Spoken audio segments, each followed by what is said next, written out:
All right, everyone, welcome to week 10 of International Political Economy. Let me just double check I'm recording. I am recording. Wonderful.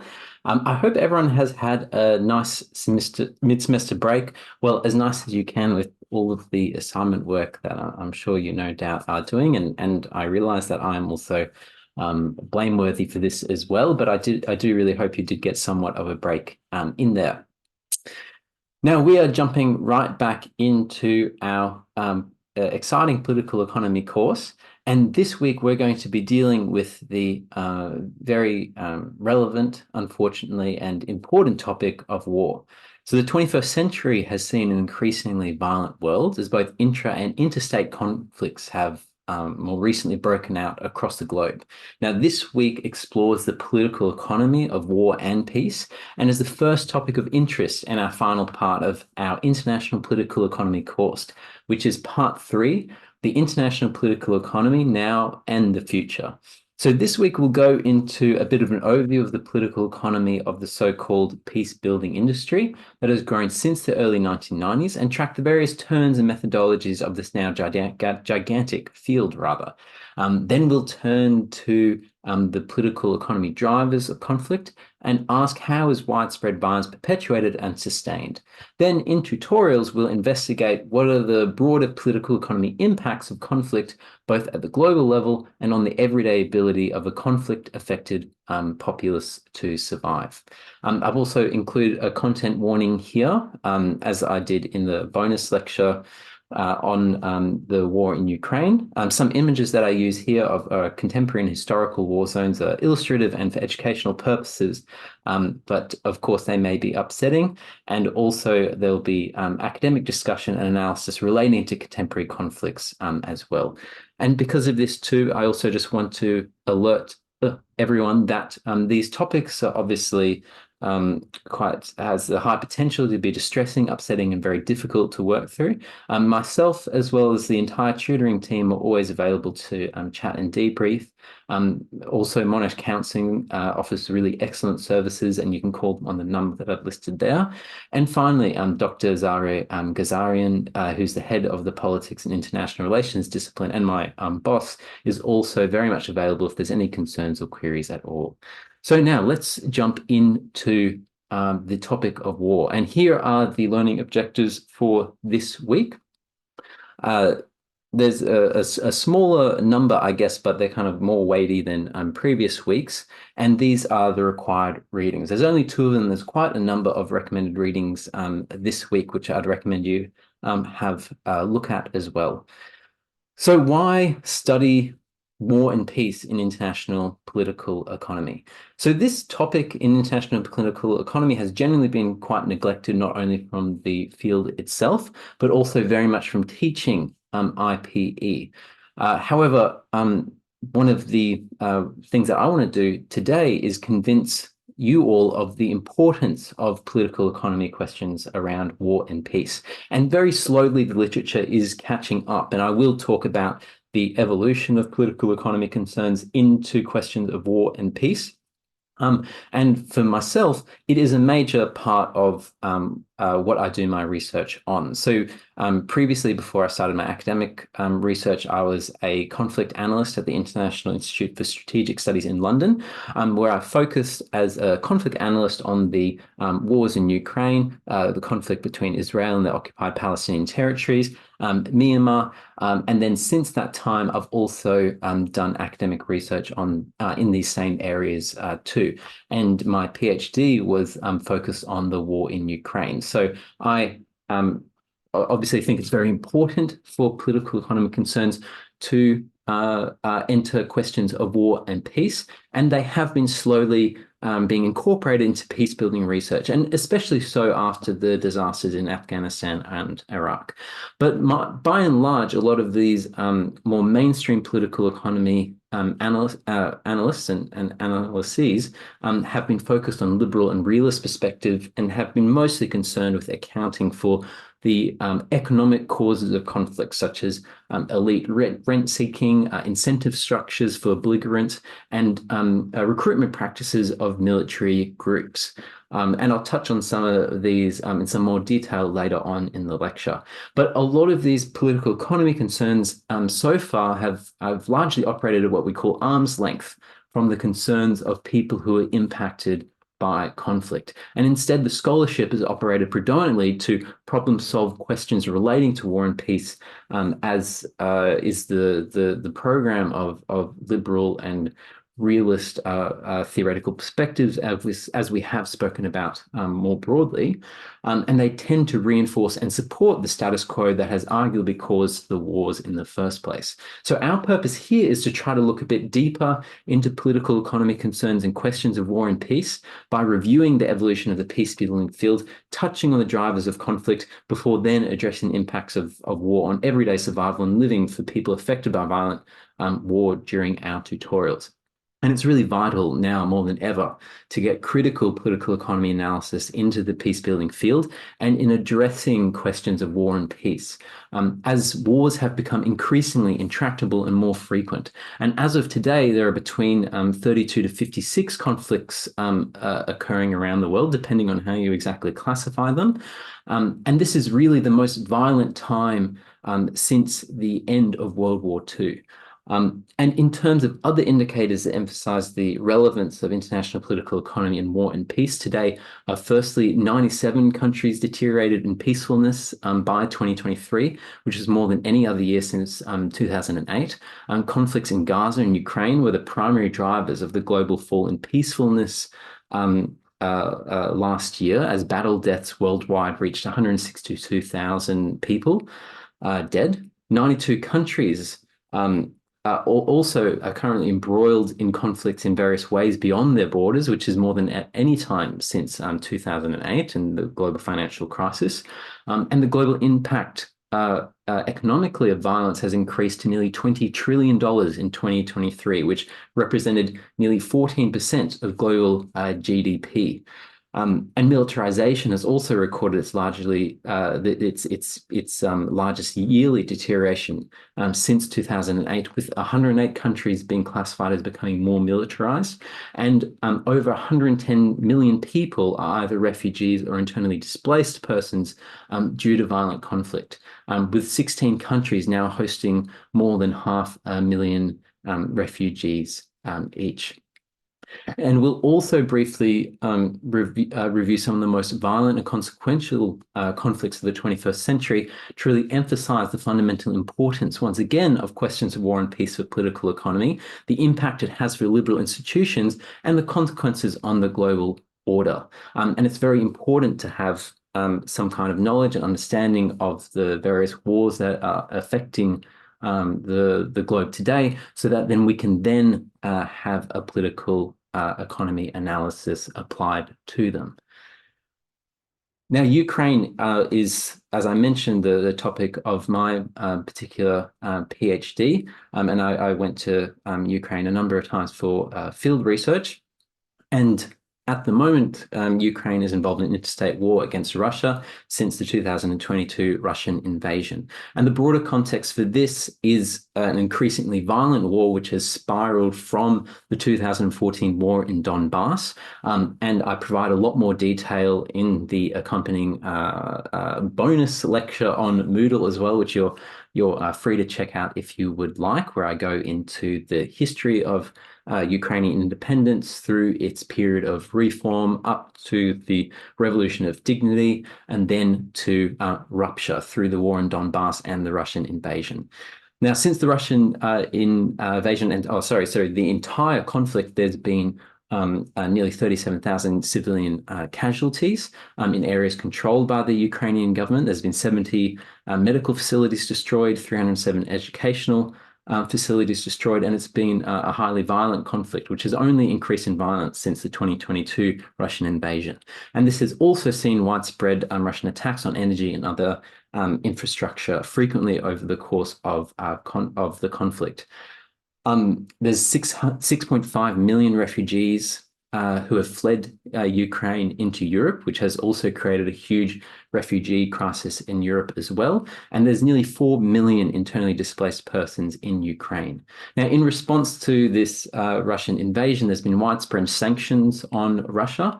And this has had really important political economy impacts on the Russian economy, which unfortunately can't go into any more detail here or in the bonus lecture. But I've linked a resource written by a New South Wales-based professor, Jessica White, who does really fantastic research looking at the impact on economic sanctions.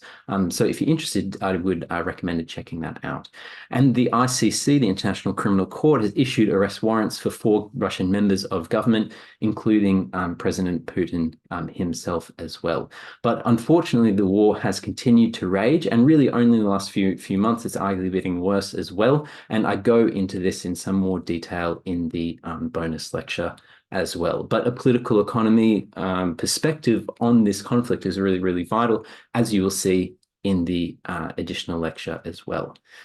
Now, obviously, the other huge conflict that is really impacting the world is the war between Israel and Gaza. So since 2023, when Hamas-led terrorist attacks on Israel resulted in 1,139 people killed, with the vast majority of them being civilians, and over 200 hostages were taken. This has increased a spiraling amount of violence in Gaza and the broader region as well. And on this particular attack in October last year, there was war crimes and crimes against humanity committed. Now, in response, the retaliation from Israel has been a violent one upon Gaza, and it's been the highest daily death rate in Gaza, which is worse than anywhere in the 21st century. Now, the broader context of this is obviously very complex and has a long history, which we can't get into in any great detail here, unfortunately. And I've also just noted some Israeli, Palestinian, and American authors on the slide there who you can read if you would like to know more about.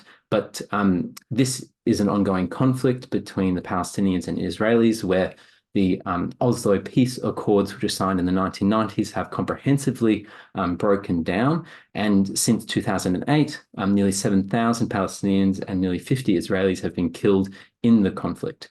And in the broader context of, like I mentioned, the Oslo Peace Accord broken down, which was meant to create an independent Palestinian state, which has not occurred. And as most recently stated by the International Court of Justice in 2024, there's been a continued unlawful Israeli occupation of Palestinian territories, which is also found in the very famous Wall case or advisory opinion in 2004 as well. So like I mentioned, this is a very violent conflict where nearly 42,000 Palestinians have been killed. So far, nearly the entire Gaza Strip has been made internally displaced persons. Nearly 500,000 people are facing catastrophic food insecurity. Most schools have been destroyed. A majority of hospitals are also out of service. There's restrictions on food, fuel, and medicines allowed into the Gaza Strip, and a very small amount of aid trickles in daily. And in the other parts of the occupied Palestinian territories, nearly 700 Palestinians have been killed in the West Bank. The International Criminal Court has also requested arrest warrants for Israeli and Hamas leaders due to alleged war crimes. South Africa has brought Israel to the International Court of Justice for alleged genocide of Palestinians in Gaza. And there's been a complete failure of international institutions, other countries, and international law to halt the violence. And obviously, a very important part of our international political economy lens is thinking about the role of international institutions in the broader global political economy, but also very much in peace. And when I go through the development of peace building later in the lecture, it will be predominantly through a focus of the international institutions who have also arguably failed entirely in recent conflicts. And these are just some brief diagrams just to demonstrate the impacts of the breakdown of the Oslo Accords. And as you can see here, this is a very reasonably simplified map of the split of territories between Israel and the Palestinian territories. The map here of the West Bank here on the right demonstrates the different areas that were given various security statuses under the Oslo Accords between areas of full Palestinian control, shared Israeli and Palestinian control in the yellow areas, and then Israeli control in the majority area C region. And this was supposed to be a temporary measure, but has continually persisted and has also been reinforced by a series of walls and roadblocks throughout the West Bank. You can see all these black structures, and these lines represent the dividing wall through out the West Bank. And this was the focus of the very famous 2004 International Court of Justice case called the Wall, which had given an advisory opinion on the building of a separation wall that was being constructed at that time throughout the West Bank by Israel, which has now since been completed. And the West Bank has also been fragmented by Israeli settlements throughout as well. And all these purple areas, settlement enterprises, which has broken up the West Bank and has made the creation of a Palestinian state almost impossible. And that was one of the major factors of the most recent ruling by the International Court of Justice in July 2024, looking at this state of affairs. And finally, this is just a map recently, relatively recently from July, demonstrating the extent of destruction on the Gaza Strip as well, which has created the humanitarian crisis, as I noted before. Now, Myanmar is also a place which has incredibly intense violence, and historically for a very long time as well. And it's a conflict that has been almost entirely ignored in Western media. So in 2021, the Myanmar military seized power from the democratically elected government because there was some risk or feeling that they would lose the power that they had in the country. And this is in a broader context of a previous military coup in the early 1960s, which brought the Myanmar military to power, which then kicked off an ongoing civil war between various ethnic groups since the 1960s. And over the course of the 1960s, 70s, and 80s, there's been a relatively ongoing conflict between numerous ethnic groups. And there's two major blocks of ethnic groups across the state of Myanmar who are battling the government. And I'll show you a couple of maps later just demonstrating this. This is also importantly in the context of the alleged genocide of the Rohingya people in Myanmar as well, which Gambia brought Myanmar to the International Court of Justice quite recently for those allegations too. And since 2022, violence has increased dramatically in Myanmar as resistant groups and rebel groups and various separate ethnic groups have achieved significant gains against the military, and especially in Shan and Rakhine states, which I'll show you soon. And these ethnic groups have been securitized as terrorists by the government, as the same discourse that we've seen in the war on terror. It has created indiscriminate bombing of villages in response to these rebel gains. So I'll show you the maps here. This is the map of Myanmar, and the pinkish kind of areas that you can see throughout most. This is a map from July this year. The pinkish areas throughout demonstrates the government control of the country, and the other colored areas all demonstrates the different ethnic groups who are fighting the government in various parts of the country. And you can see their names are listed on the side here. And this is a map just from last week. So, and again, this is helpful. The names are now on the map, but you can see that from this map to this map, there's been an extension of the control by the ethnic rebel groups in various states. So you can see the Arakan Army have made large gains in the west here.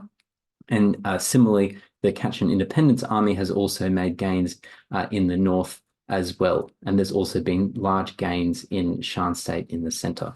So there is some talk that the Myanmar military and government is almost close to collapse because of these quite significant gains. But there's also been a huge number of civilians displaced, 1.3 million, nearly 8,000 civilians killed, mostly by the military, allegations of war crimes and crimes against humanity against the Myanmar government as well.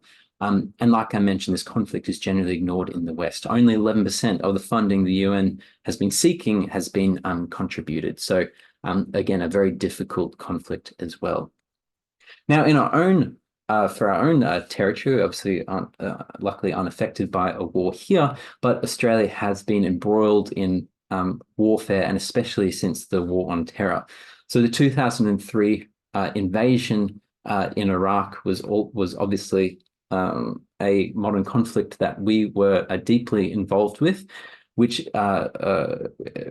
meant the killing of nearly or over 200,000 Iraqi civilians, which some have estimated up to 1 million. And this invasion, which is led by the United States, but which we followed along with the United Kingdom, has been widely seen as an illegal invasion. And there's it's alleged rampant and unaccountable war crimes and crimes against humanity were committed. And there's also papers that demonstrate that Australia joined the invasion of Iraq to strengthen the US alliance. And we also joined the US-led invasion into Afghanistan, which is also equally seen as an illegal invasion as part of the War on Terror. Credible evidence that Australian soldiers committed war crimes in that war as well, with relatively minimal accountability so far. And arguably, Australia seemingly seems to be gearing up for more conflict, most notably with China in the Southeast Pacific region, with AUKUS being a really a substantial development recently, where the Australian government has committed to spending nearly $400 billion for 8 nuclear-powered submarines, which are supposed to act as a deterrent against China in the region. And this is on top of the increased militarization, which I'll go into a little bit later. One of the particular startling evidences of that is the recent Land Forces conference in Melbourne. So on 11 September, there was the biggest military weapons expo on the continent in Melbourne, where delegates, which also included Victorian universities, packed into the Melbourne Convention Exhibition Centre to see the latest in weapons of war. In the heart of Melbourne, there were, deals amounting to millions, if not billions, were made on military and armament manufacturers. And as the Australian government has focused on the industrial military complex to be an increasingly important part of the national economy, something we'll also touch on a bit later. So this is a very brief overview of some of the major conflicts affecting the country and how it's relevant for also us as a nation too, which I'll expand on later. But the political economy concerns and investigations and analyses have not always entered mainstream analysis here. And I'm going to demonstrate to you, well, I hope, that political economy can have a role in looking at these conflicts and thinking about how we can get to peace. Now, before we look at the drivers of conflict, we'll first review the evolution of the peace-building industry and how international relations and international political economy gradually address questions of war and peace in theoretical and pragmatic dimensions. We'll of course, be taking a political economy lens to this evolution and also seeing how peace-building approaches have changed as neoliberalism has similarly developed. Now, we'll primarily be doing this by tracking the involvement of the international financial institutions, the IFIs, the IMF and the World Bank, who we've spoken about quite a lot in this course, in questions of war and peace, as their increasing involvement in peace building has mirrored the increasing importance of this area as practice in international relations and political economy. Now, importantly, both the World Bank and the IMF, as I've mentioned previously, are major leaders in development and peace building, with the World Bank especially leading in both of these fields. So it's highly relevant to track their engagement with questions of war and peace to get a broader overview of the entire field. This also allows us to connect the discussion with previous lectures where we have tracked the role of the IMF and World Bank in the imposition of various paradigms of neoliberalism across the world, as peace-building theory and practice has often mirrored and also informed neoliberal approaches to development more broadly. Now, near the end of this historical overview, we'll also track a divergence around 2010 between the World Bank and IMF approaches to peace building on one hand, which ended up focusing on the management of risk in conflict-affected and developing contexts, and the approach that was predominantly employed by academic and practitioners in the broader peace-building field, which has had a greater focus on local level indigenous or bottom-up peace building. Now, we're going to start at the end of the Cold War here, as any form of peace building was basically taboo during the Cold War due to the rivalries between the great powers. And as we noted in our previous class in the dissolution of the Soviet Union, the Soviet breakup and the end of the Cold War was met by Western triumphalism. And This also had two major consequences for our discussion at present. First, the political rationale for Western development support to the Third World, or so-called Third World, which was to stop the spread of communism, evaporated overnight, which threatened to reduce financing to development more broadly, and especially to the IMF and World Bank. And second, there was a renaissance of the neoliberal peace, which was sparked by the United Nations Secretary General's 1992 Agenda for Peace, which was released alongside exploding internecine warfare as peacebuilding became a major industry. Combined, these dynamics meant that the international finance institutions were pressured by member states to address new post-Cold War foreign policy objectives such as peacebuilding and reconstruction. And this is especially true for peacebuilding, which was almost completely taboo, as I mentioned, for the IMF and the World Bank before this time. And as such, throughout the 1990s, both the World Bank and the IMF increased their involvement in post-conflict situations where, generally a peace agreement was signed and there had to be some kind of post-conflict reconstruction, such as in El Salvador, which we'll mention in more detail soon, Mozambique, Cambodia, Rwanda, Palestine, and Bosnia. And it's really impossible to address all of these early forays here, but we will highlight the important experiences of the World Bank and the IMF in El Salvador and Bosnia, and how they also reflected the evolving approaches to neoliberal development. And one of the very first experiences of not only UN-mandated peace building, but also engagement in a conflict situation for the IMF and World Bank was in early 1990s El Salvador, as these Bretton Woods sisters sought to respond to both an increasingly dire economic situation domestically and the chorus of global critics that had highlighted their development failures over the past decades, as we've discussed previously. So El Salvador was one of the international community's first efforts as peace building, as I mentioned. The country had experienced civil war between the government and the Farabundo Marti National Liberation Front, or FMLN, revolutionaries since 1979, which had roots in historic socio-economic inequalities. The 1980s saw an intensification of this war, as the Salvadorian government mobilized more military resources, deepened the country's external debt as a result. Adding to this economic and social crises, the international quota coffee system broke down in the late 1980s, which was due to the structural adjustment programs happening around the world, as we've mentioned previously, which caused world coffee prices to plummet, which was a major El Salvadorian export. Now, facing these challenges, El Salvador elected the conservative President Alfredo Cristiani of the Nationalist Republic Alliance in 1989. And they began negotiations with the IMF to institute a structural adjustment program on Washington consensus-based principles in late 1989. But these talks were interrupted by a sudden explosion of violence as the FMLN revolutionaries launched a major offensive in November 1989. And despite this, the El Salvador did agree an IMF economic program and also a World Bank loan at the peak of this conflict. Like I mentioned, these loans were based on Washington consensus principles, which looked at ensuring macroeconomic stabilization, elimination of price controls, tariff reductions, and export-led growth.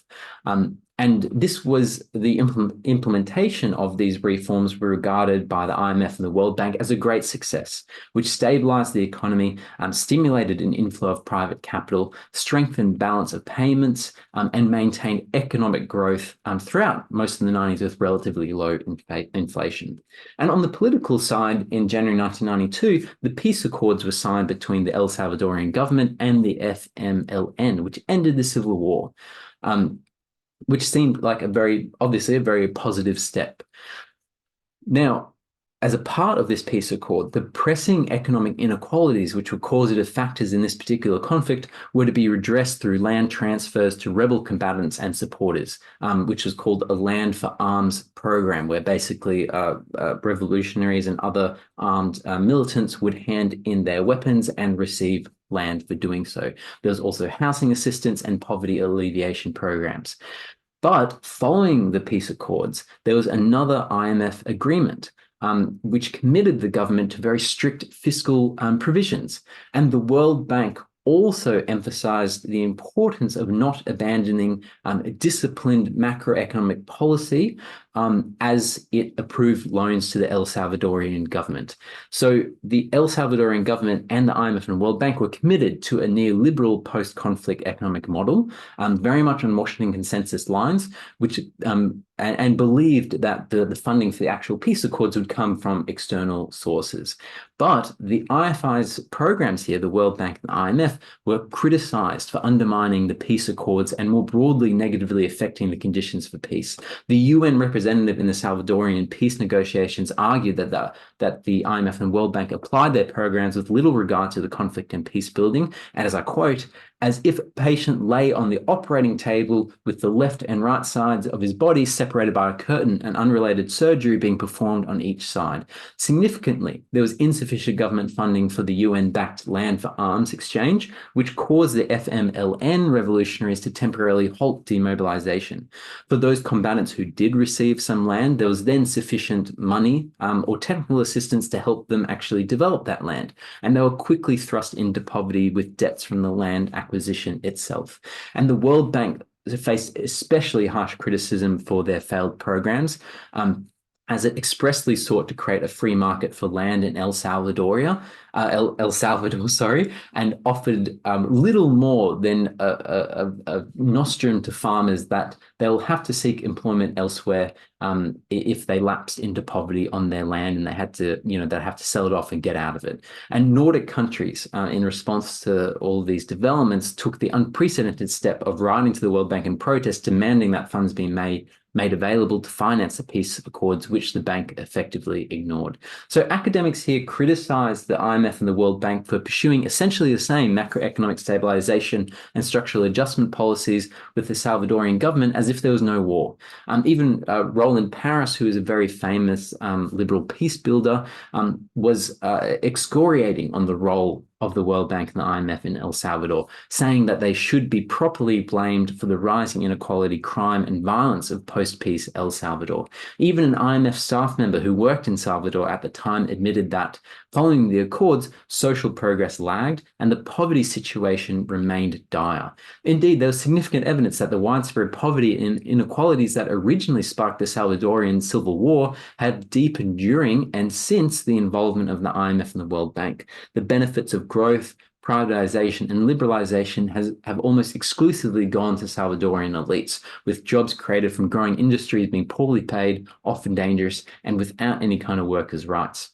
And adjustment measures directly increase the price of staple goods such as rice and beans, decreased real income levels, which threw many families into destitution, as extreme urban poverty rose from 23% in 1989 before the peace accords to 29% by just after the peace accords, with 60% of Salvadorian families unable to afford basic necessities. Because of the resurgent poverty after the peace accords, many Salvadorians, along with ex-combatants, turned to criminal activity to support themselves, which has disrupted any notion of a durable peace. Now, El Salvador was an important experience for peace building more broadly, and especially for the World Bank and the IMF in furthering their approaches to both development and financing during conflict. In advising the Salvadorian government to institute a standard Washington consensus program, the IMF and World Bank were caught off guard by the sudden intensification of the civil war, though their funding did help the government propagate the war effort. So the lessons learned really by the IMF and the World Bank in El Salvador were that it opened them up to a really high degree of economic and reputational risk, especially when it perceived that their programs didn't have any local participation or buy-in. And also, these conflict-affected states lacked the institutional capacity or governance to properly implement reform. And this latter aspect particularly resonated with the World Bank, which is concurrently formulating that new development agenda, which we've spoken about previously, to address this supposed weak implementation capacity of developing states. And if you recall, this particular way of thinking, in terms of the necessity to build the governance capacity of states, helped to direct the World Bank's interventions towards improving governance in developing countries through the good governance agenda. which sought to construct a kind of common sense understanding of how the post-Westphalian state should act, which is, liberalization of trade and finance barriers, and where it should not, such as wealth redistribution. And this good governance agenda, as we've spoken about in a previous week, particularly focused on the creation of judicial and legal institutions to implement rules that foreign investors could quickly and plainly understand, making developing countries legible to transnational capital. And so by the mid-1990s, the IMF and the World Bank's good governance agenda proscribed these apolitical, gold standard technical solutions to enhance the capacity of the state and institutions to create, develop, and protect markets in development, but also eventually in wartime as well. And the World Bank around the mid-1990s had started to institutionalize its approach to to peace building, rather. It was increasingly recognized that the IMF and the World Bank needed to really think of some actual policies for their activities in conflict-affected states, because the number of conflicts were exploding. And the UN and the G7 had called on the international financial institutions to formalize their peace-building operations. The World Bank took the lead in 1995 as it put a priority on assistance to post-conflict situations, especially as nearly a quarter of its members were affected by conflict. And importantly, the World Bank required that there was some kind of a ceasefire to be placed prior to its involvement, so that they would only work in post-conflict moments. And now this is very important, which we'll come back to later, because that did change later on.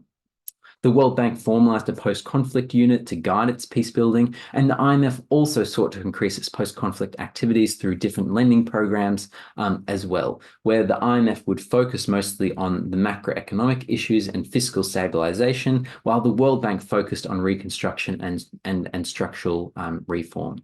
Now, as we also discussed in week 7, during the mid to late 1990s, this good governance agenda helped lay the foundations for the next paradigm of neoliberal development, which is the post-Washington Consensus, which represented the institutionalization and deepening of the ideas of the good governance agenda, which is formalized at the World Bank. It was, again, the most important development organization in the world, through its 1997 World Development Report, which is titled The State in a Changing World, which we have touched on previously.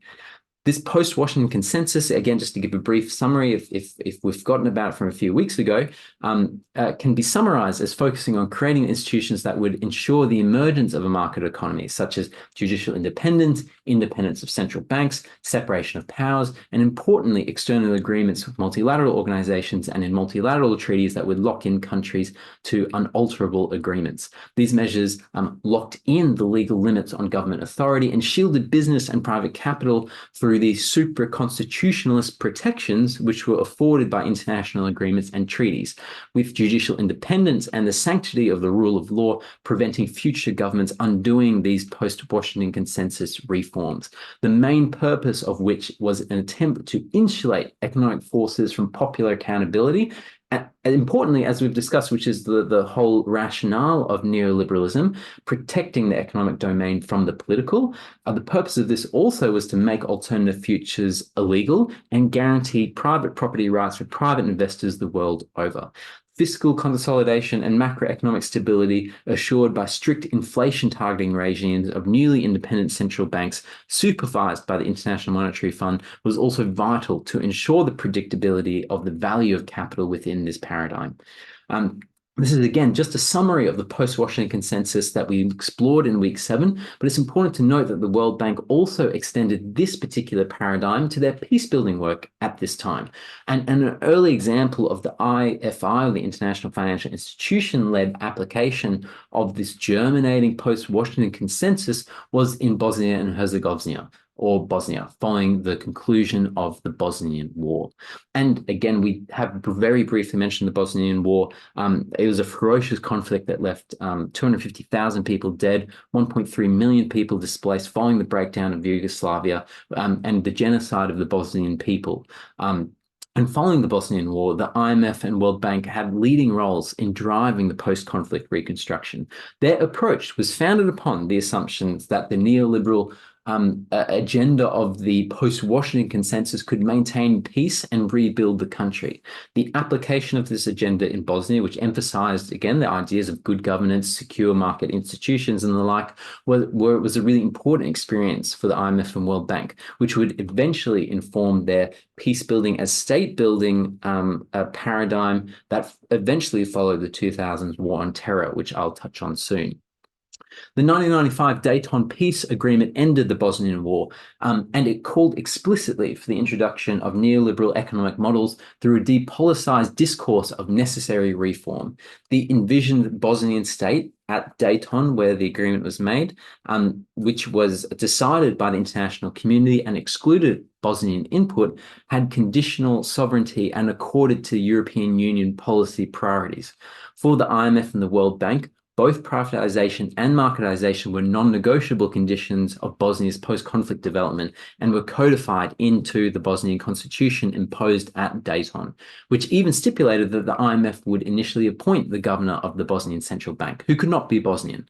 Indeed, Bosnia had to abide by an externally driven agenda at the end of the war, not only because it owed nearly $4 billion US dollars to its creditors, and it was also dependent on financing from the IMF and World Bank, but also due to the constitutional creation of what was called the Office of the High Representative, which was a non-elected European Union citizen who held, and still holds actually, unaccountable viceroy-like power over Bosnian politics, who could dismiss elected Bosnian officials at will, who could make binding decisions as they liked.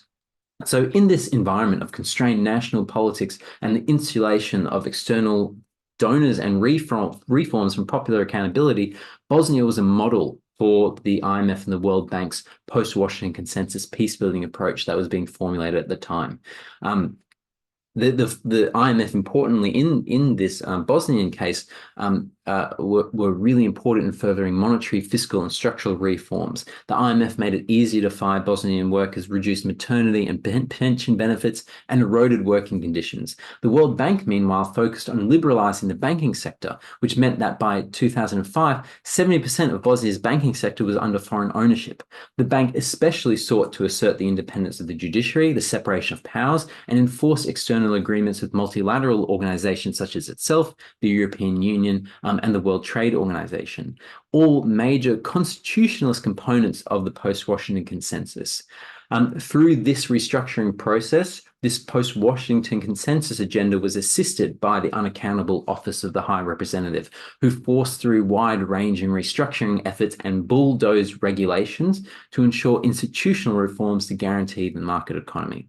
Now, even though Bosnia enacted these reforms, and despite assurances to the contrary, foreign investment, private sector involvement, and growth were totally unimpressive. By 2000, the year 2000, the economic situation was actually dire, and Bosnian authorities needed more foreign loans to pay off its debts, as poverty also gripped a third of the population. Privatization was also a disaster, with a foreign capital and the Bosnian elite pilfering former state-owned enterprises on the cheap. Unemployment reached 50% as hundreds of strikes and demonstrators occurred across the country by the turn of the millennium. And even decades later, workers are still unable to afford utility and rental expenses, with poor working rights and conditions.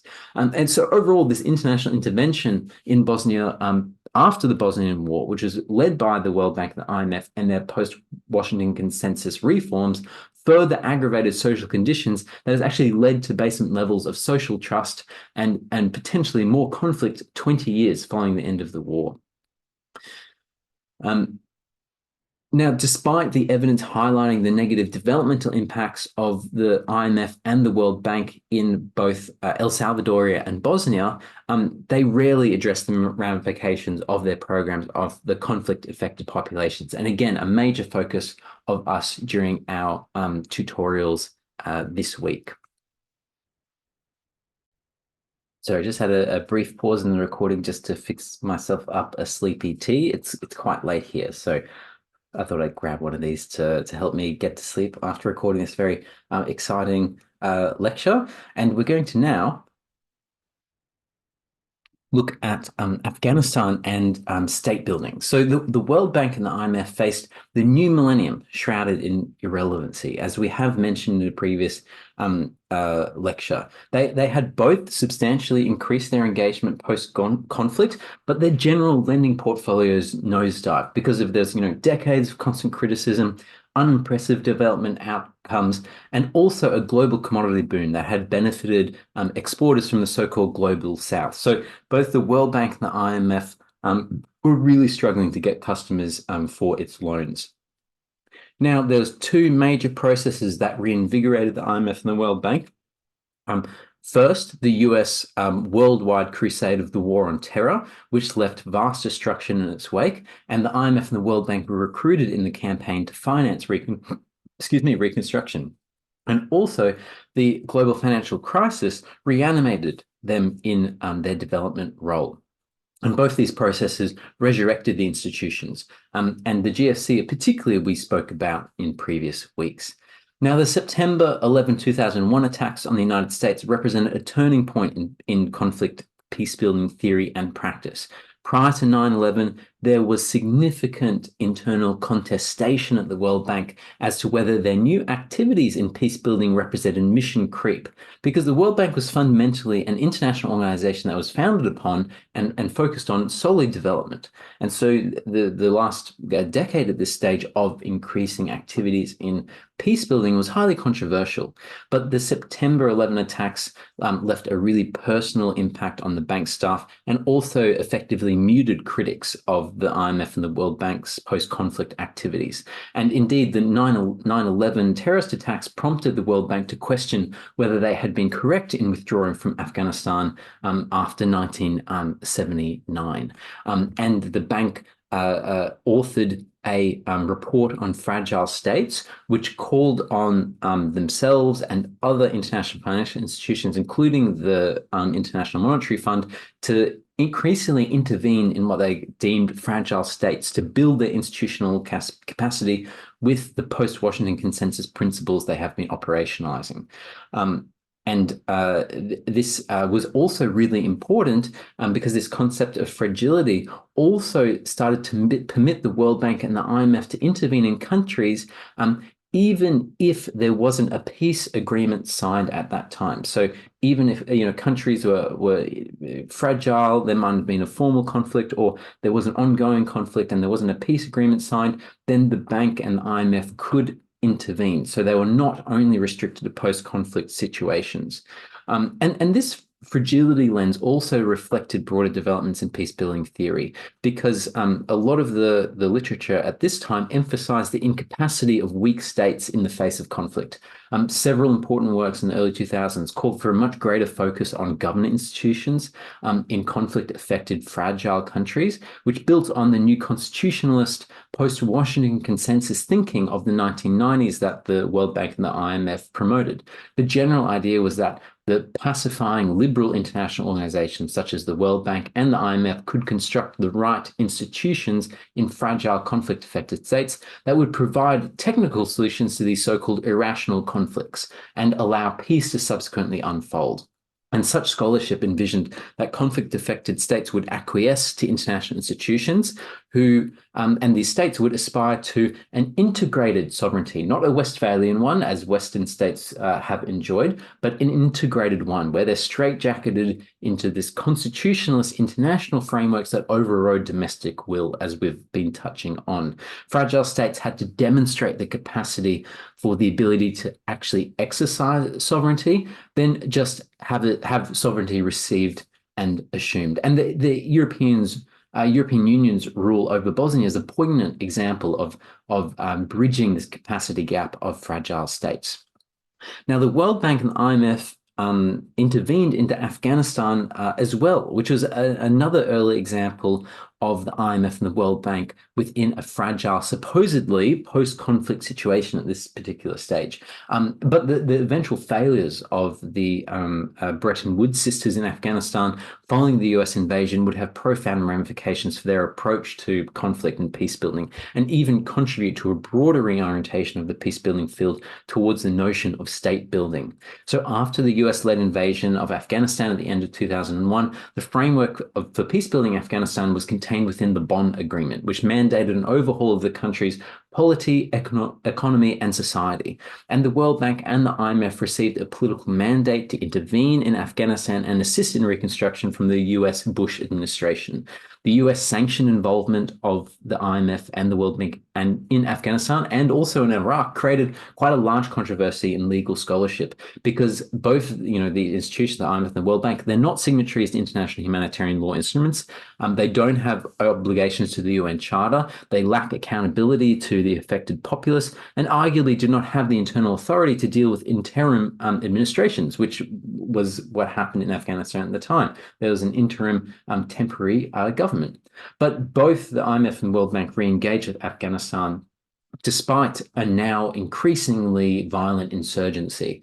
And Afghanistan had huge amounts of debts to international donors and to the IMF and the World Bank. And the World Bank had set up a reconstruction trust fund where this debt service could then come out of. But the bank focused on quick impact projects that were designed to so-called capture the hearts and minds of regular Afghanis, though they were implemented without really considering persistent horizontal and vertical inequalities with Afghan society. And they failed to attract legitimacy.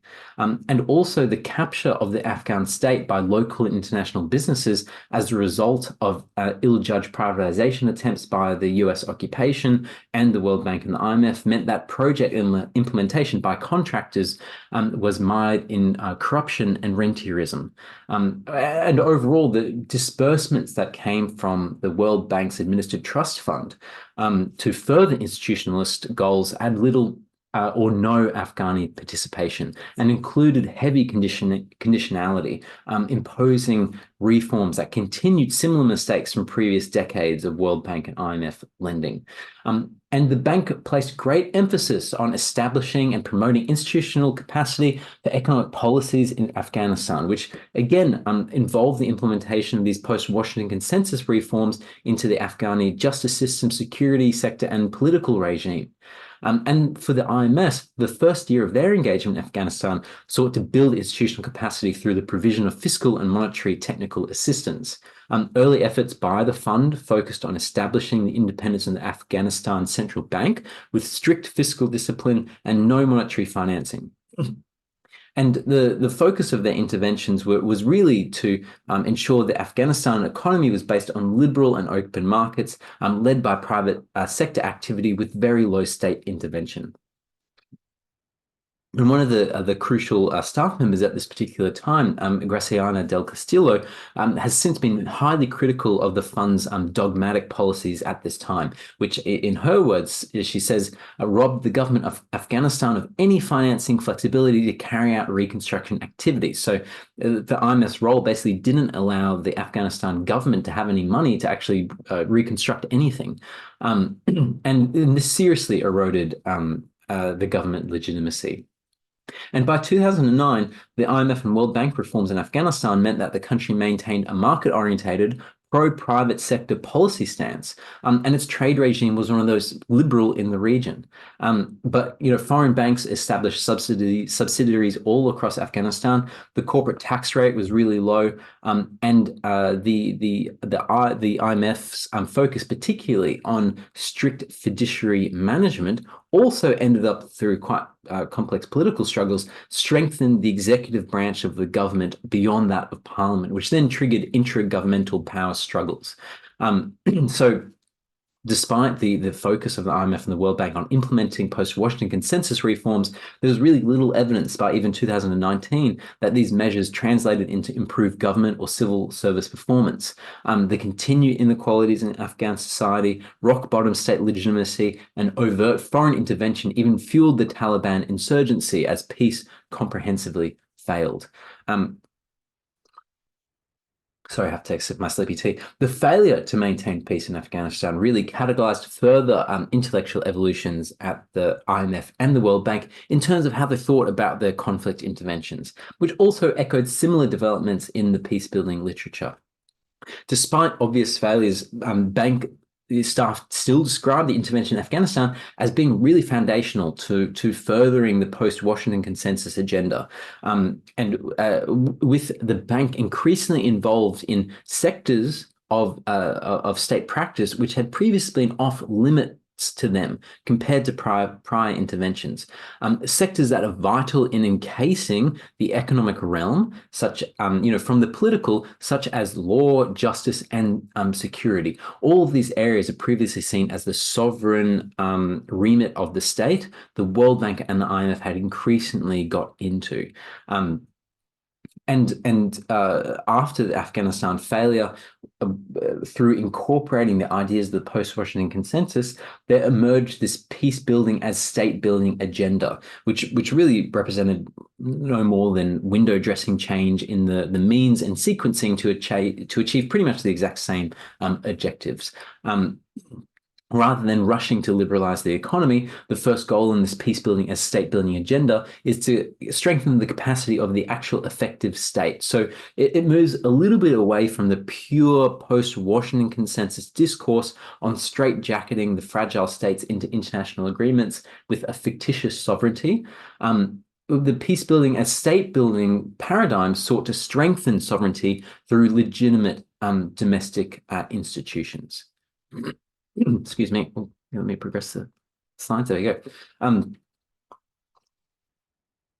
As we touched on in week 7, and I mentioned before as well, the global financial crisis was a seismic event for the global economy and the IMF and the World Bank. The crisis reinvigorated the institutions, and it also helped to re-envision their future, with the new World Bank president, especially after the global financial crisis, emphasizing on the focus on conflict-affected settings. The World Bank president emphasized the necessity of ensuring state legitimacy, the rule of law, economic stability, and in a very novel development at that time, to crowd in the private sector. Private capital, which had become extremely visible in Afghanistan as Western corporations won reconstruction contracts, would then become central to future peace building for the international financial institutions. And going forward, fragile and post-conflict states were one of the main themes of the World Bank's work, especially, and also the IMF's to maybe a slightly lesser degree. Now, the final stage of their evolution into peace building that we'll discuss here appeared with the World Bank's 2011 World Development Report, which is called Conflict, Security and Development. And this formulated a vision for the World Bank that furthered their involvement in security, peace building, and justice through a more concrete elaboration of an evolving risk management approach, which increasingly integrated the private sector. So no, we didn't really speak about it too much, but the peace building and state building approach was relatively short-lived for the World Bank, though it did persist a little bit more in the literature. And reasonably quickly, the World Bank started to realize that, well, damn, the global fractures and crises that had proliferated since the early 2000s was demonstrating that the post-Washington consensus of building just institutions wasn't really cutting it. The problems were still mounting. We had the institutions in the Western world which still left us high and dry during the global financial crisis. And they started to think about, well, there's always going to be risk around. So we need to find a new governance paradigm which is defined by risk and risk management. And this focus on risk management by international financial institutions will be an absolutely central topic of discussion in week 12, which I'll highlight here, because this risk agenda would eventually transform neoliberalism into a new form again, which is the one we have today, called the Wall Street Consensus. But the importance of combating risk in the global economy has been building for some decades, and it's not a particularly new concept.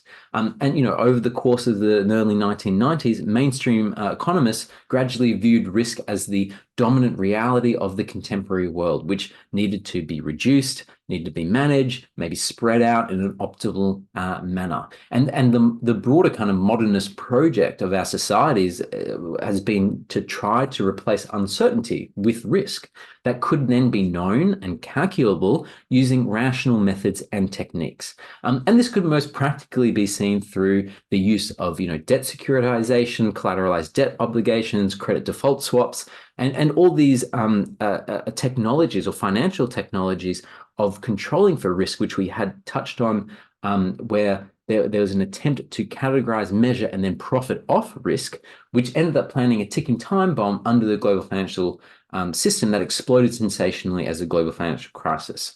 Our modern risk society was constructed to respond to these risks, but in some perverse ways, the instruments it did so tended to generate more instability, which led to the global financial crisis. But in 2011, with the World Development Report, this was a really important publication for the World Bank because they formally operationalized a risk management approach here. The bank would now not avoid risks as they previously sought to do. They didn't want to get involved in active conflict formally for most of the 1990s and early 2000s because it was too risky. But now they would then instead actively just try to manage them. And again, the World Bank and the IMF's approach to risk would evolve with the Wall Street consensus, which we'll discuss in week 12. Now, the 2011 World Development Report began with the assumption that the bank had formulated a consensus on peace building, which required, the governance structures that manage conflict, political, and economic risks efficiently through the provision of security, justice, the rule of law, and quite limited social services. The bank positioned itself as a leading agencies in, security, justice, and the rule of law, which previously were incredibly political sectors, which the World Bank and the IMF could never in a million years touch during the Cold War. But the World Bank justified its extension into these areas in the 2011 World Development Report, by linking assumptions about the intertwined effects of economic growth and peace to that of securing a risky environment through law, through justice, through security.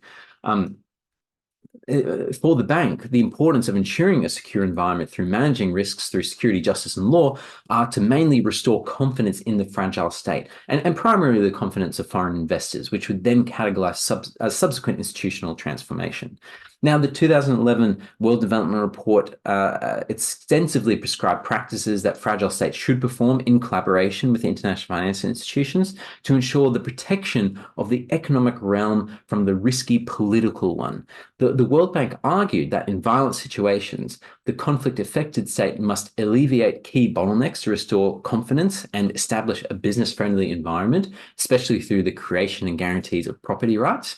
And to assist in these endeavors, the bank advocated long-term engagement of the IMF and the World Bank in fragile and conflict-affected states of at least 15 years to support the required institutional transformations. And so the first and last stop for the World Bank for countries to break out of fragility and conflict was to send strong signals of commitment to reform the risky landscape into one that is business friendly. So this risk management approach to conflict-affected states was instituted as a new normative architecture at the World Bank. But this was not limited to the World Bank. The IMF shifted their approach also in the wake of its publication, which was also really important. And we'll pick up these threads of risk in the global economy in week 12.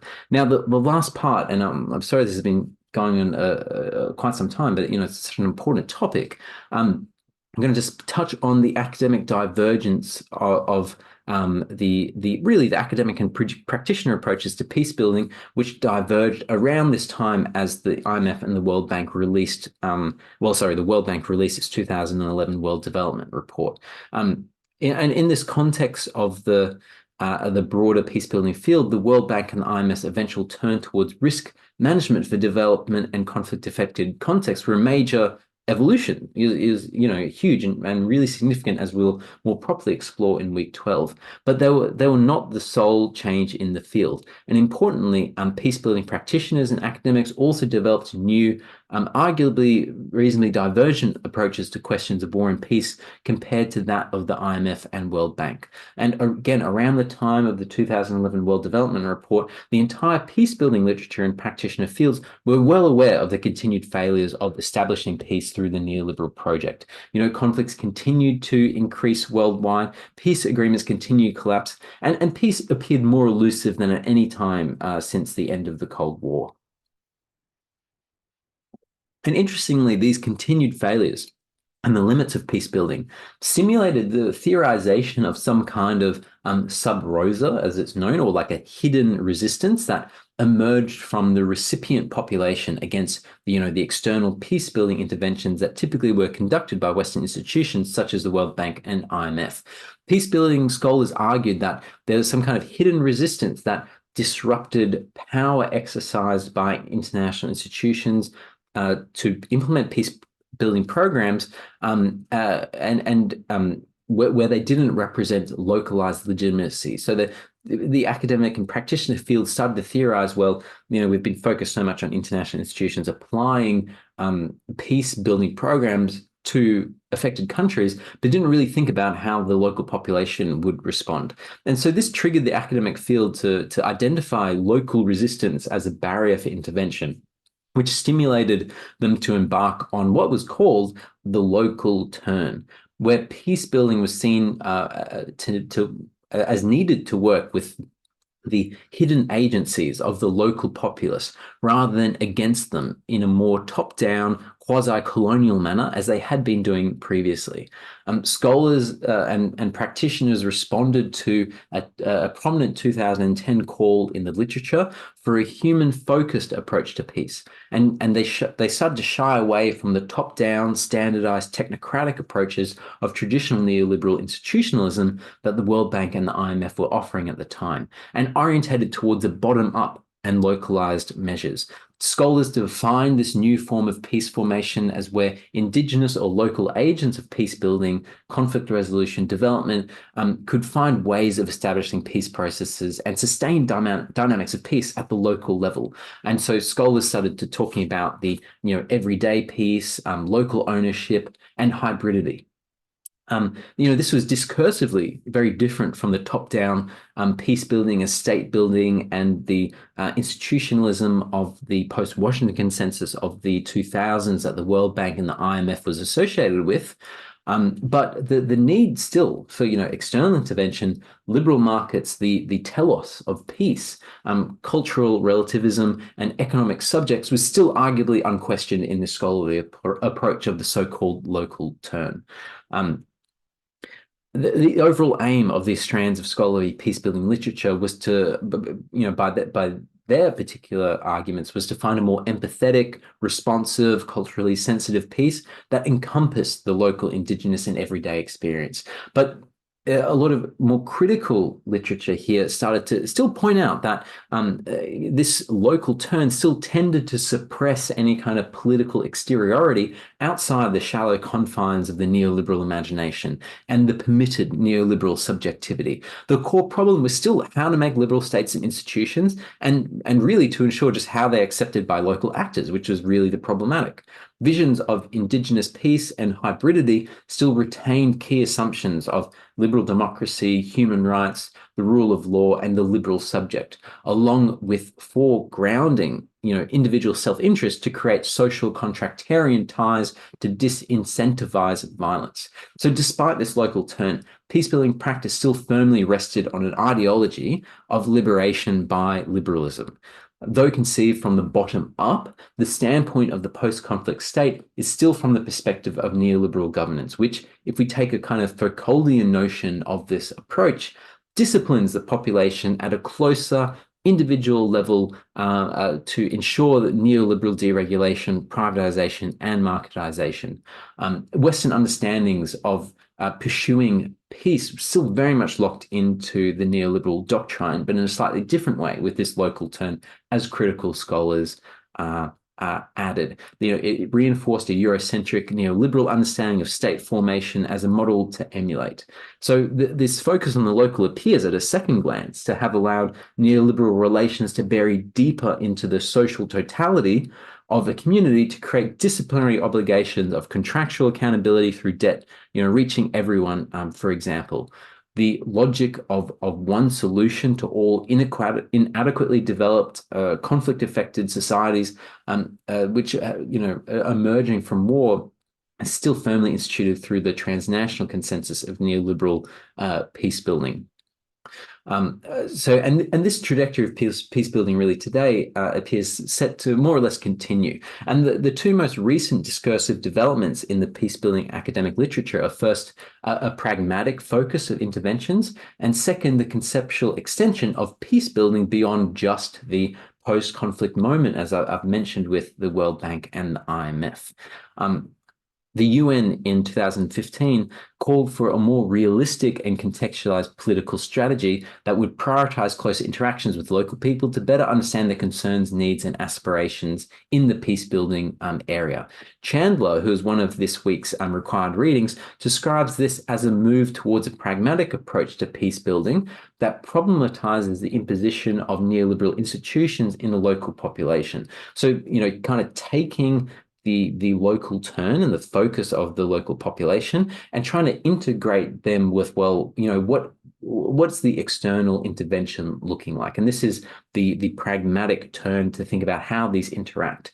But again, this may represent another manner by which the external interveners kind of remove themselves from focus and criticism and place responsibilities on locals developing ill-defined capacities. And Chandler goes into this critique in some detail in his book that I've linked as a required reading.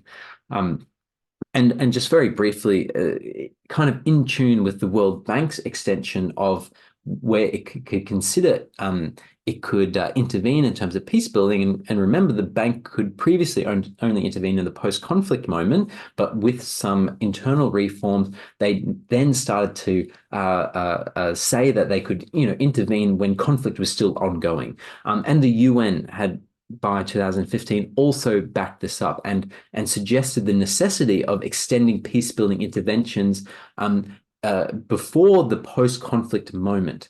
And so the formal extension of peace building as an industry, not just in a time where there was a peace agreement, so then, peace could be built, but actually, peace building needs to work as the conflict is continuing, which seems like quite, a very sensible suggestion. But the implications for this are hopefully a little bit clearer from our discussion so far.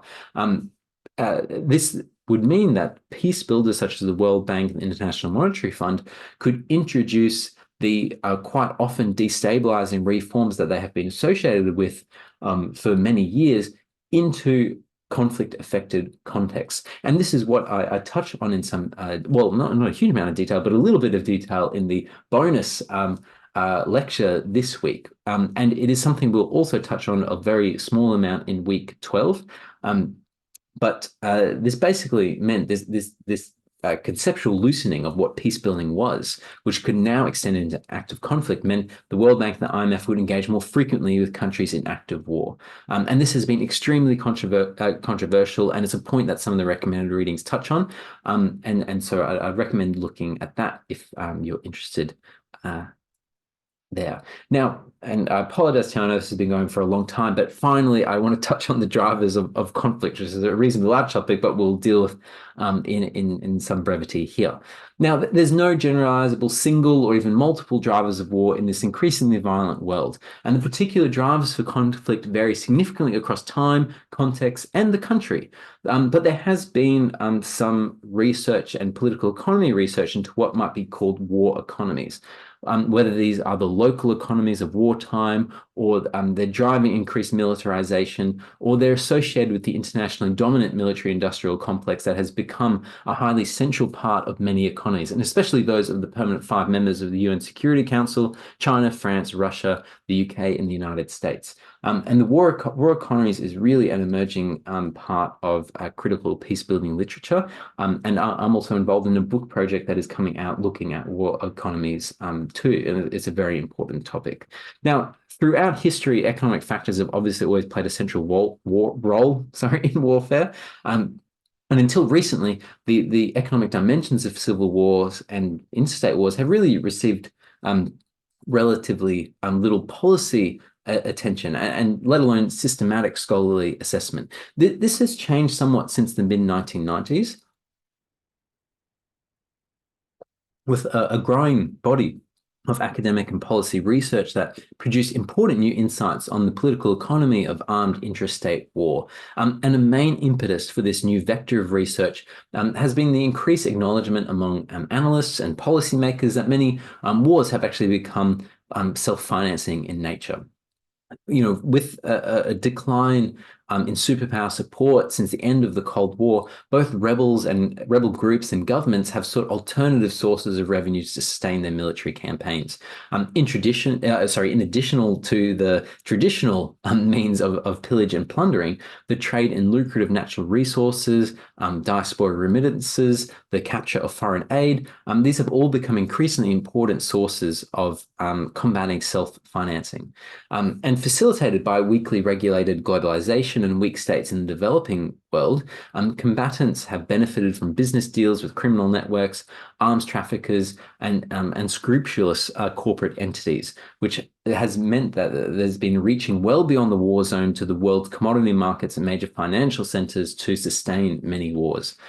Given the role of lucrative natural resources in fueling war economies, the term resource wars had become quite popular among analysts and policy makers. Some even see these as a new type of armed conflict by the early 2000s. But more broadly, however, attention on the economics of conflict has found expression in the concept of war economies.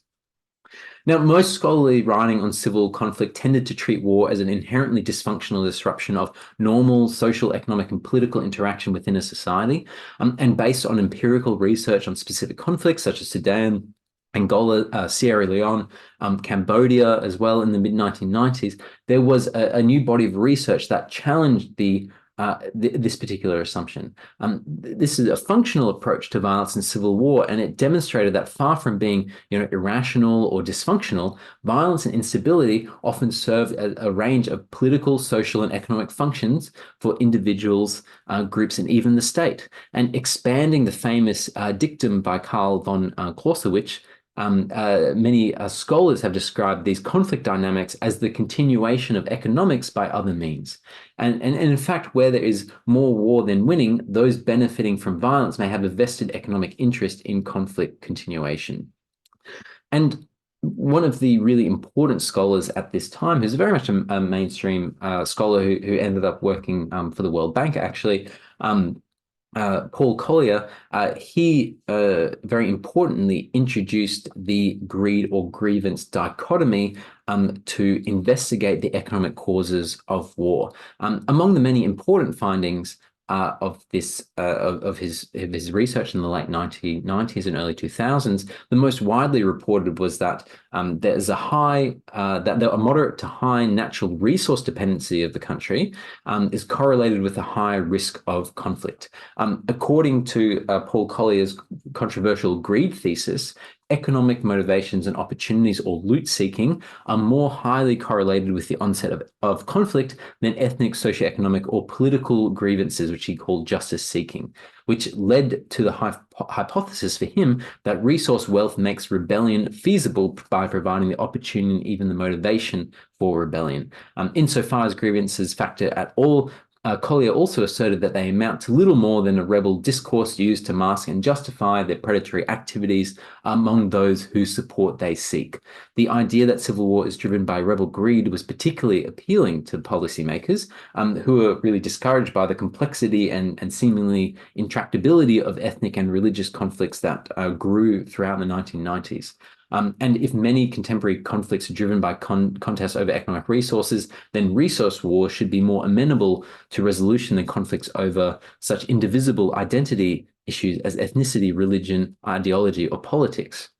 But among scholars, and not only those who distrust the reductionist tendencies of the quantitative studies that Paul Collier used to arrive at his hypotheses, there's been growing recognition of the methodological and analytical shortcomings of this kind of greed thesis that that rendered Collier's findings and interpretations problematic. And I'm focusing on this too because you still see these narratives pop up all the time that groups who are rebelling or involved in conflicts against the state, for example, are only doing it as amounts of due to their greed, for example, for resources. So Collier's research has been really important to define the field. And critical scholars have said in response that there's a danger in inferring individual motivations from statistical correlations. The mere fact that combatants engage in predatory economic activities is seldom a reliable guide to their central disposition. While some may participate in war economies to do well out of war, others may do so out of the sheer need to survive, while still others may be coerced for their labor and land. And individual motivations change over time as conflicts mutate. Conflicts that begin as predominantly grievance-based may over time be complemented and even surpassed by more economic motives. And also much of the early research here, and especially that of Collier, was overtly rebel-centric, which neglected the role of the state both as an actor and institution in causing or prolonging conflict. The unexplored assumption was that rebels, not state actors, cause conflict, which led to a pro-state bias in analysis and policy action. Theories of rebellion thus provided only an incomplete picture of conflict onset. Neglecting an analysis of state behavior then may in fact legitimize repressive and corrupt state elites who may also profit from war at the expense of the population. Third, the opportunity structure for rebellion does not depend on the availability of resources per se, but it's more rather critical governance failures are the mediating variable. Systemic corruption, the inequitable distribution of resources, patrimonial rule, the systematic exclusion of ethnic or other minority groups are the things that really create the conditions conducive to the onset of conflict. At the same time, the corrosive effects of resource rents, often called the resource curse, on the relative military, political, and economic strength of a state does make rebellion more feasible. The weaker the state, the more feasible becomes rebellion, whether the goal is to overthrow a kleptocratic system or simply to get a piece of the economic pie. And finally, while the availability of lucrative natural resources has important consequences for conflict dynamics, explanations of conflict should avoid just simply a resource reductionist model in favor of more comprehensive approaches that focus on the wider range of political and economic interactions that drive conflict that a political economy approach can bring. And qualitative studies that suggest economic motives of self-enrichment and economic opportunities for insurgent mobilization are not the sole or even primary cause of conflict.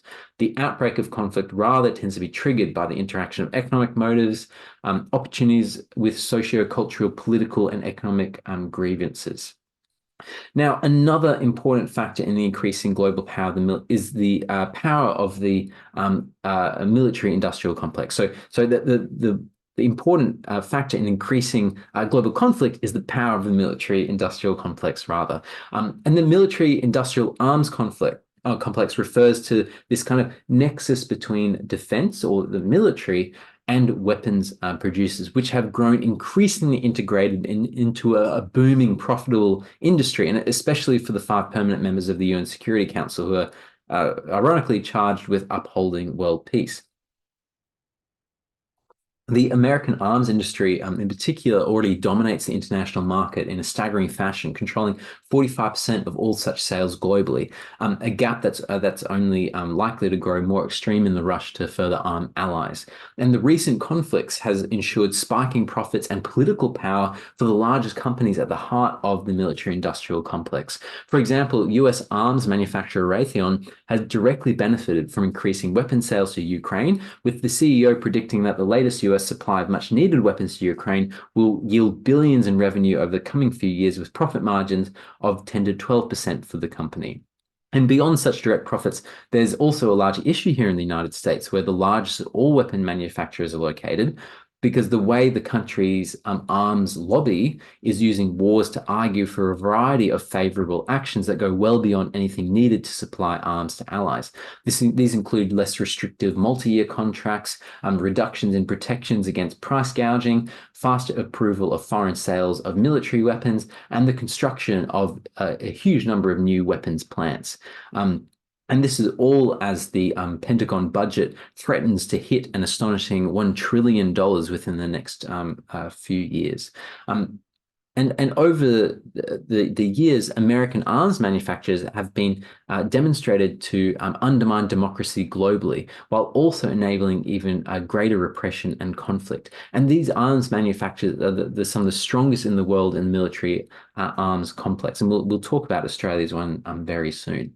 Um, and this factor is often largely ignored in mainstream coverage of the industry. Its ability to undermine democracy globally. And for example, in a 2022 report for the Quincy Institute, of the 46 then active conflicts globally that the Institute classified as being active, um, uh, it involved one or more parties being armed by United States weapons manufacturers. And in some cases, the American arms supplies were quite modest, but in many other countries, such weaponry was central to the military capabilities of one or more of the warring parties. And these weapon sales don't necessarily promote democracy over autocracy. In 2021, for example, the most recent year for which full statistics are available, the US armed 31 nations that Freedom House, which is a non-profit that tracks global trends in democracy, political freedom, and human rights, designated as not free. So a large number of nations who are not free have been armed by US weapons manufacturers. And the most egregious recent example of this, in which the American arms industry is distinctively culpable, is when it comes to the staggering number of civilian deaths. It would be the Saudi Arabian United Arab Emirates led coalition's intervention in Yemen, which began in March 2015 and has yet to really truly end, and has really expanded, if anything, more recently. Although the active military part of the conflict between Saudi Arabia and Yemen in some kind of relative abeyance, a partial blockade of that country continues to cause needless suffering for millions of Yemenis. Between bombing, fighting on the ground, and the impact of that blockade, there's been nearly 400,000 casualties in the course of that war. Saudi airstrikes, which used American-produced planes and weaponry, caused the bulk of civilian deaths from direct military action. And Congress did make unprecedented efforts in the United States to block specific arms sales to Saudi Arabia and rein in the American role in the conflict via different congressional resolutions, even though this was eventually vetoed by President Donald Trump at the time. And meanwhile, bombs provided by US arms manufacturers such as Raytheon and Lockheed Martin were routinely used to target civilians, destroying residential neighborhoods, factories, hospitals, weddings, and even school buses. At the height of the Yemen war, Amnesty International asked weapons manufacturers that were supplying military equipment and services to the Saudi United Arab Emirates coalition whether they were ensuring that their weaponry wouldn't be used for egregious human rights abuses. Lockheed Martin offered a robotic response, asserting that defense exports are regulated by the US government and approved by the executive branch and Congress to ensure they support US national security and foreign policy objectives, while Raytheon simply stated that its sales of precision-guided munitions to Saudi Arabia have been and are in compliance with US law. And more recently, the Ukraine and Russian war has sparked massive growth in defense spending. The European Union announced it would buy and deliver 450 million euros worth of arms to Ukraine, while the United States have pledged 350 million US dollars in military aid initially in the conflict, but that figure has since passed that total. And so this has seen a huge boon for the world's largest defense contractors. And their profits have expanded massively. Now, in Australia, and I promise this is the last thing we're touching on, which is also obviously very important for us. Our country is arguably embarking upon its largest ever peacetime buildup of military capability. Underlying this process of militarization is an increasingly close triangular relationship between universities, defense, and the defense industry in what one of the recommended readings has called the military industrial academic complex, so the MIA, which is explored in more detail in that recommended reading, which I'd recommend checking out. Since 2016, as this author notes, the connections between these three areas, universities, defense, and the defense industry, have rapidly intensified due to a shakeup of the defense industry in Australia, an increasingly pessimistic strategic outlook, and the ongoing malaise of the neoliberal university. Australian universities have arguably become enmeshed in the militarization of the Australian state. And there's been a local shift here in Australia to build or rebuild the defence industry in the name of sovereign industrial capacity for economic and strategic reasons. So in 2017, the then Minister of Defence Industry, Christopher Pyne, announced the government's desire for Australia to become one of the top 10 defence exporters in the world and released the first defence export strategy. The export focus was required, as the minister argued, because the strong defence industry required to underpin the largest renewal of Australia's defence capability since the Second World War, as the minister mentioned, cannot subsist solely on the requirements of the Australian Defence Force. And so new markets and new opportunities to diversify and sell Australian weapons are required. And the minister argued that doing so will deliver strategic advantage and economic prosperity for Australia.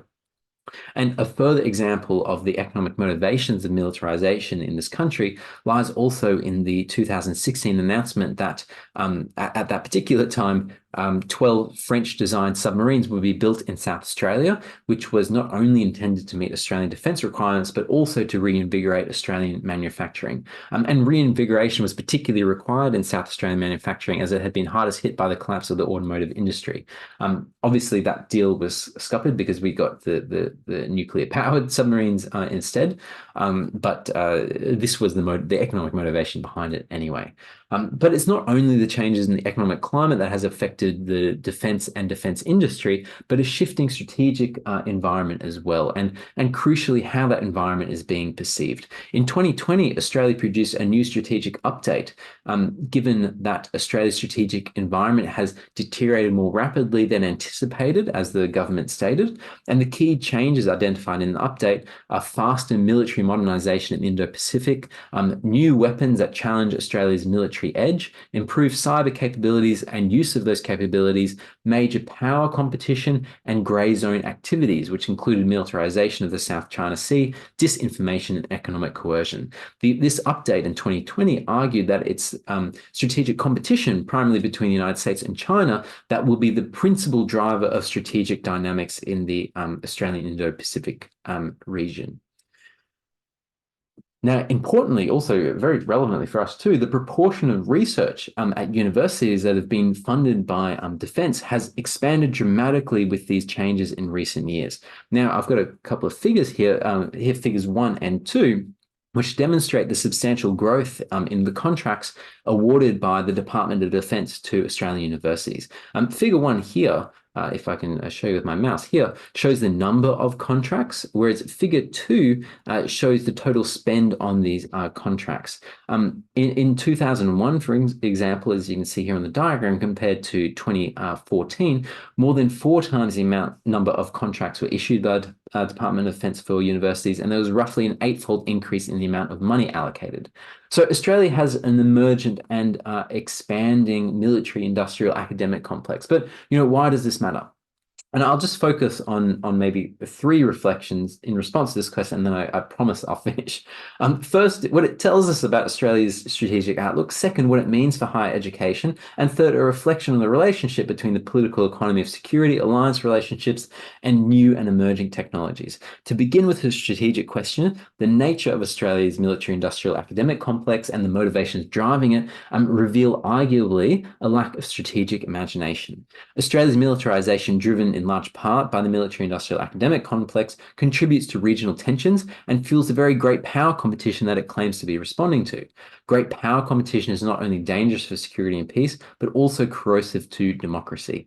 And so the military-industrial academic complex lacks a strategic rationale in this country, driven instead by a patchwork of complementary and competing economic and strategic interests, which do not bring identified problem solutions and desired achievable outcomes together in any meaningful way. And what else kind of stands out in strategic terms is the element of military Keynesianism found in Australia's approach, in which defence spending is intended to be a key driver of economic development, with the idea to reinvigorate Australian manufacturing and to grow local industry. But if defence spending is seen to be an important component of economic recovery and rejuvenation, then defense spending must continue to be justified. And these justifications will not necessarily be linked to strategic circumstances or decide strategic outcomes. The impact of an expanding military industrial academic complex on universities is also significant. Many have raised concerns about the ethical implications of the militarization of universities, given the kinds of military operations and weapons use that research has supported. And I'll focus here mainly on just one concern, which is the effect on academic freedom. Military funding naturally influences the direction of research, and the more defense funding that dominates the options for funding sources as academics, face ever-growing pressure to obtain funding for their universities, the greater influence defense spending will have. It's not that defense or defense industry funded research is inherently bad per se, nor the research particularly suspect more than anything else, but that the very question of what research ever gets done in the first place would potentially be unduly determined by national defense priorities. Research becomes prematurely aligned with defense priorities, hollowing out the scope for inquiry, debate, and critique. For example, in many defense capability brochures and university websites, their lists of capabilities tend to mirror the stated Australian government defense priorities. Trusted autonomous systems are an identified defense priority. And that exact language is used by multiple universities in advertising the selling points to potential defense funders. And the developments in Australia's military industrial academic complex have the potential to undermine academic freedom in this way and alter the role of the university in society. Particularly, should research funding rely on defense and defense industry contracts, as I've noted. Like I said, militarization in this country is being driven by both economic and strategic motivations. The economic motivations, as I've briefly noted, are not strategy really, and somewhat ironically, the strategic motivations are not particularly strategic either. And the nature of Australia's militarization also has implications for its engagement with alliances and partners as well. The combination of new and emerging technologies with expanded scope for dual use application, with US-China strategic rivalry and the goals of defense in industry through an integration by the AUKUS state alliance brings the political economy of security to the forefront. This quite laborious and long discussion about the drivers of conflict, I really hope just kind of goes to the importance of political economy, of understanding this. And we can see it not only in broad, generalizable, abstract models of how conflict is driven and sustained, but also how militarization in our own country can also be explained by the political economy of the various powers behind this move. So I'm going to leave it there, and I apologize. I know that there's quite a long lecture, but like I said, this is a very important area, and I mean, unfortunately, for everyone, and especially me too, the last few lectures of the semester, because they're dealing with issues of contemporary relevance right now, including next week, ecological challenges, the final week, the current development of neoliberalism might be a little bit longer than before. I apologize, but I promise. Well, I hope anyway that they'll be interesting for you and hopefully keep you appraised of current events and give you the ability to challenge, critique, and understand these current events as well. But thank you very much for joining me. I'll end it here and put us all out of our misery. And I can't wait to see you in tutorials this week.